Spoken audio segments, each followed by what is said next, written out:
And so my name is Reverend Alice Reid, and you have woken up right here, right now, at the Center for Spiritual Living in Santa Cruz. And I want to thank you for joining us here today. All month, we have been looking at this idea of cosmic connections. And we started the month looking at the universal heart and how we are all divinely connected at that heart level. We then began to explore this idea of bias, not the explicit bias, but those implicit and subtle biases, those unconscious biases that we lean towards because of unmet needs. And what actually happens is that we use bias, the very thing that we have agreed upon that disconnects us and separates us, but that we actually use it on an unconscious level to belong and to find our connectedness on the micro level at the expense of the connection at the macro level. Then last week, Reverend Elijah Christopher shared with us this idea of loving the unlovable.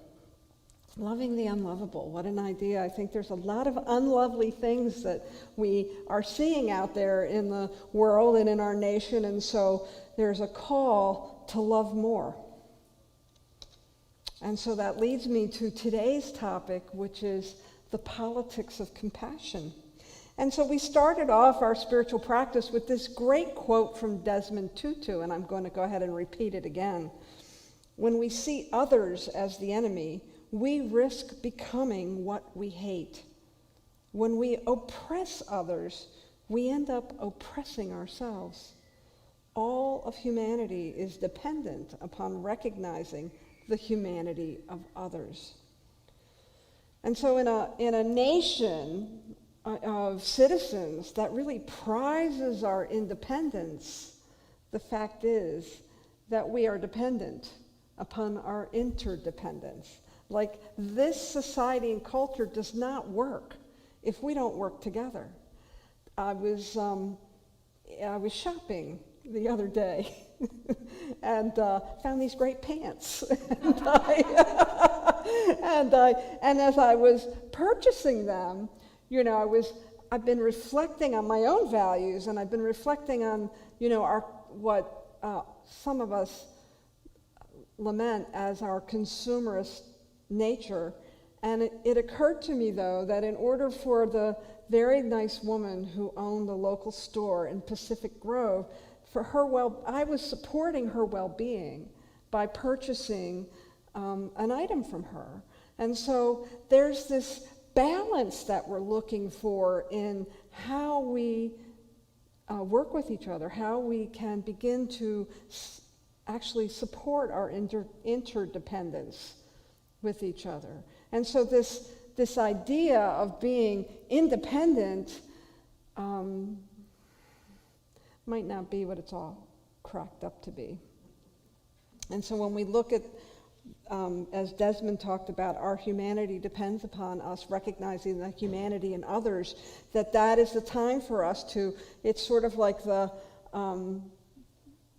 namaste of my humanity recognizes and honors the humanity in you. And when we can do that, when I can really see your humanity, and when I'm talking about humanity, I'm not talking about the picture perfect person we judge other people to be, but that real live person that has foibles and makes mistakes and does wonderful things and everything in between. That when I can recognize my own humanity and I can see and celebrate your humanity, that we are beginning to cultivate this thing called compassion. This thing called compassion. And when you look up, as I am often to do, I like to look up the words that I'm going to be talking about so that I'm really clear, because clarity is important here. Compassion is defined as sympathetic concern for others.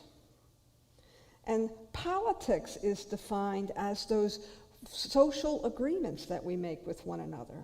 And so the politics of compassion is really those social agreements that, at least from my vantage point, I think we really need to make with each other for being sympathetic, being concerned about each other and each other's well-being.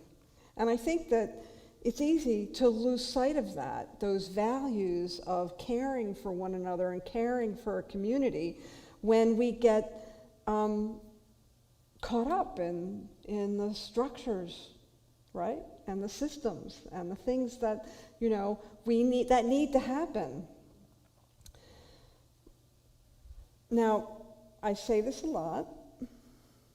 Everything is created twice.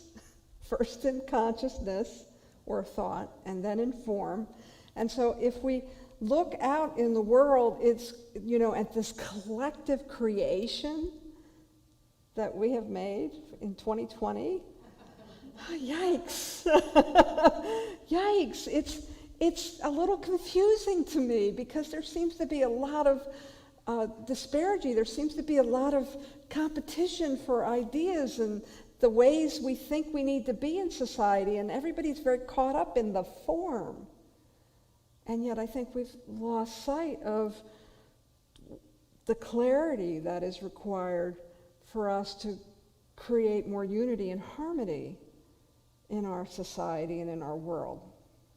I came across, so our book of the month this month, one of them, there's actually, both books are great, but the one that I'm going to be working from this morning is by Mark Nepo, and the title is More Together Than Alone. And if you're familiar with Mark Nepo, he does a wonderful job of creating these little essays that make great points. And he talked about in one of his stories recounting an early civilization that all spoke the same language. And they so loved their tribe that they decided that they would build this huge tower. And it would be so tall that no matter how far any of their beloveds traveled, they would simply turn around and they would see the tower and they would know the way home. But this endeavor took much longer than anybody expected. And in fact, there was 3 generations later and they were still building this tower, and it became a project in and of itself, and there were all these resources that were going towards it, and everybody was very concerned about it. And in fact, it took a brick carrier a full year to carry a brick to the top of the tower. One day, one of the brick carriers fell and died, and the brick that he was carrying was lost. And the masses mourned the brick and forgot about the carrier. And of course, this is the story of the Tower of Babel. And as the story goes, God was so displeased by their disconnection that he confounded their language so that they couldn't understand each other. And as I reflect on this story, I'm not so focused on this idea of God confounding our speech. I think that as these individuals got so lost in the task, as they began to focus so much on the effect as opposed to what they were trying to do, this beloved idea of making sure that their folks could always find their way home, they were just lost in the effect.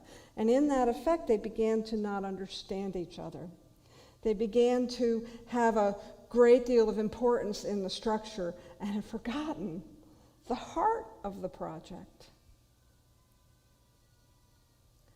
Does it sound just mildly familiar to what we're experiencing in our political environment right now? When, our democracy was created 7 generations ago. A generation apparently is 30 years. So 7 generations ago, our democracy was created. And it seems to me that we have lost the ability to understand each other because we're so connected to the structure that we created around the democracy that we've forgotten the heart of why we created this democracy. We've forgotten to be compassionate with one another. We've forgotten the importance of the individual. We've forgotten that the individual is never more important than the whole. And we're babbling a little bit, aren't we? We really are. And it's easy to get caught up in the structures and this system versus that system versus this platform versus the other. But I think all of this, I've actually been saying for years that our system is broken. Does anybody disagree with me? I mean, it really does feel broken to me. And I think that sometimes you have to break down before you break through. Or as Richard Rohr likes to say, we move from order to disorder to reorder. Order through disorder to reorder. And so maybe it's a good thing that things seem so discombobulated and broken. Broken is the best word I can think of. And so we're going to be moving through this next 10 days of a lot of babbling. A lot of babbling. And I imagine it's going to be very difficult for you not to pay attention to the babbling, we're going to want to see what's happening because we have this investment in the effect. But maybe over the next 10 days, I can invite you to do something a little different. You'll have to keep one eye out on the news. You can't just go in a hole and pretend it's not happening. But maybe you can allow yourself to be really renewed when you come to see what's going on in the world.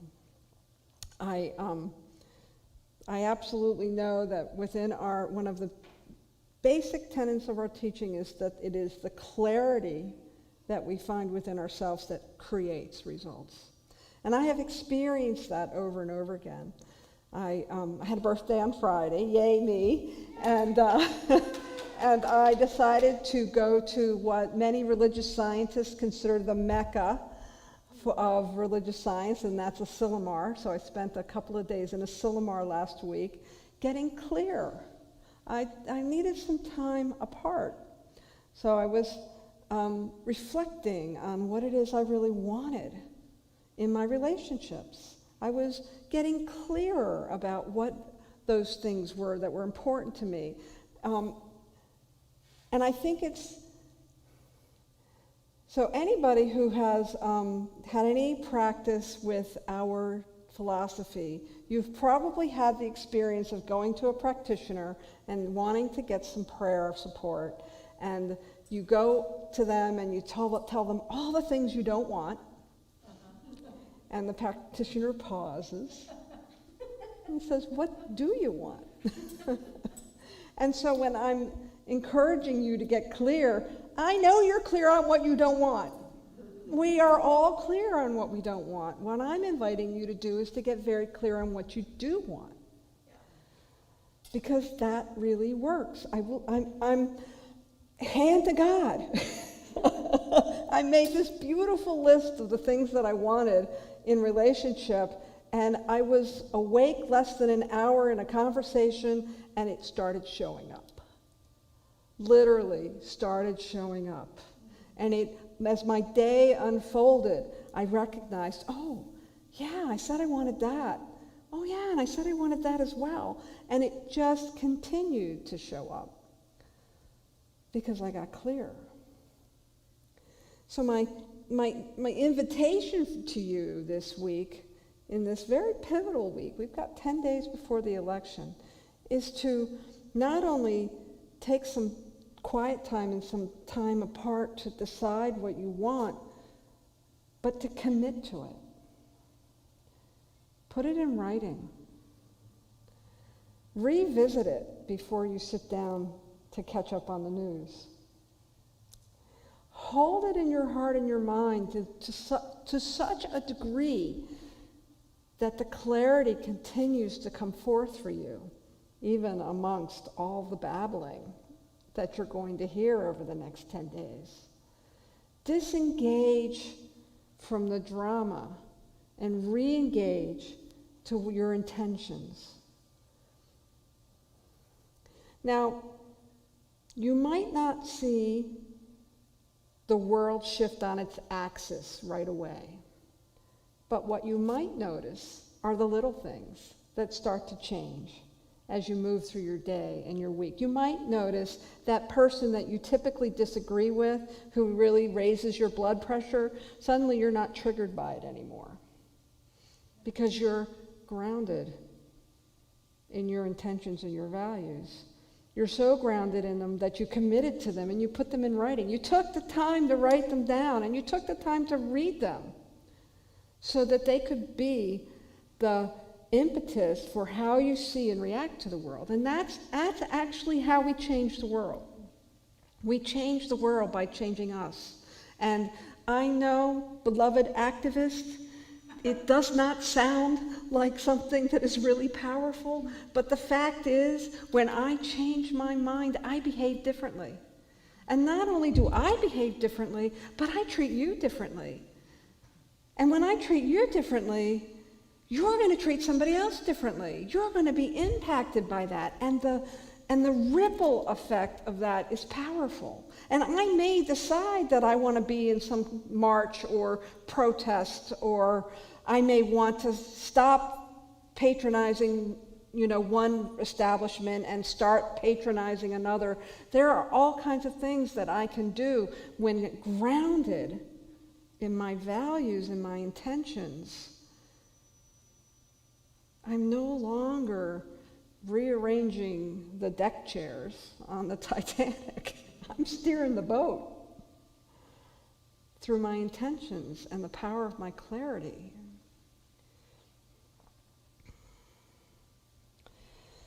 That story of the Tower of Babel and the whole idea of being so invested in the effect that we mourn the crumbling of the effect as opposed to the worker who lost his life. I got really clear when I read that I needed to focus on what was important to me, which was the compassion that I have for humanity and the compassion that I have for our greater well-being, and that my well-being in my corner of the world is empty if it doesn't include your well-being as well. And so I don't mourn the loss of the brick, because maybe the brick needs to fall apart. Maybe the structures need to shift. Maybe, as Richard Rohr likes to say, it's time for us to navigate disorder so that we can reorder. I have to believe that when we choose the well-being of ourselves and the well-being of others, that something good comes out of that. As a matter of fact, I'm pretty sure in 1776, when they signed the Declaration of Independence, there was a beautiful idea for a world that worked for everyone. And so it's time to recreate that. It's been 7 generations. And we start with ourselves, and then we behave from that place of clarity, and the world will shift, and the world does shift, and the world can shift.